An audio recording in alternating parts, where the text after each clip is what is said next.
আসসালামু আলাইকুম। আজকে আমি আপনাদের মাঝে দেশি মুরগি রান্নার রেসিপি শেয়ার করব। দেশি মুরগি রান্না করার জন্য মুরগি কেটে ধুয়ে পরিষ্কার করে নিয়ে নেওয়া হয়েছে। এরপরে চুলার উপর রান্নাটা বসিয়ে দিলাম। কড়াইয়ের ভিতরে মশলা কষানো হচ্ছে। আর এখানে আমি গরম মশলা কিছু শেষে দিয়েছি। এরপরে জিরা গোলমরিচও আমি গুঁড়ো করে নেব, সেটাও দিয়ে দেব। এটা হচ্ছে আমাদের বাড়ির পোষা মুরগি। মুরগিটা ডিম পাড়তে কিছুদিন পর, তার আগে জবাই করে ফেললাম। ডিম পাড়া মুরগি খেতে বেশি স্বাদ।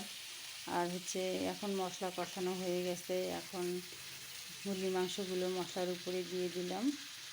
মশলার সাথে ভালোভাবে চামচ দিয়ে উল্টিয়ে পাল্টিয়ে মাংসগুলো নেড়ে চেড়ে দেবো। মুরগির মাংসগুলো এখন আমি মশলার উপরে কিছুক্ষণ ভেজে নেব। পানি ছাড়াই আমি মাংসগুলো একটু ভাজা ভাজা করে নেব, তাহলে ওই রান্নাটি স্বাদ হয়। আর আমি এভাবেই রান্না করি বেশিরভাগ সময়। এখন মুরগির মাংসগুলো কষানোর জন্য আমি কিছু পরিমাণ পানি দিয়ে দিলাম। খুব বেশি পানি দিলাম না, অল্প পরিমাণ পানি দেব।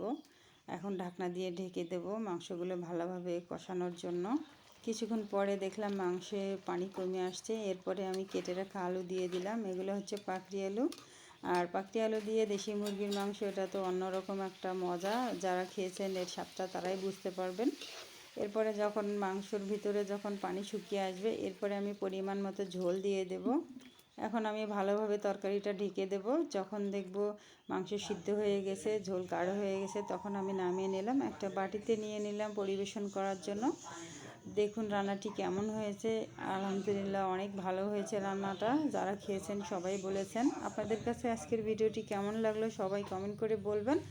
আর যাদের ভালো লাগবে ভিডিওটি তারা শেয়ার করে দিবেন। আর সবাই আমার পাশে থাকবেন। ধন্যবাদ ভিডিওটি দেখার জন্য।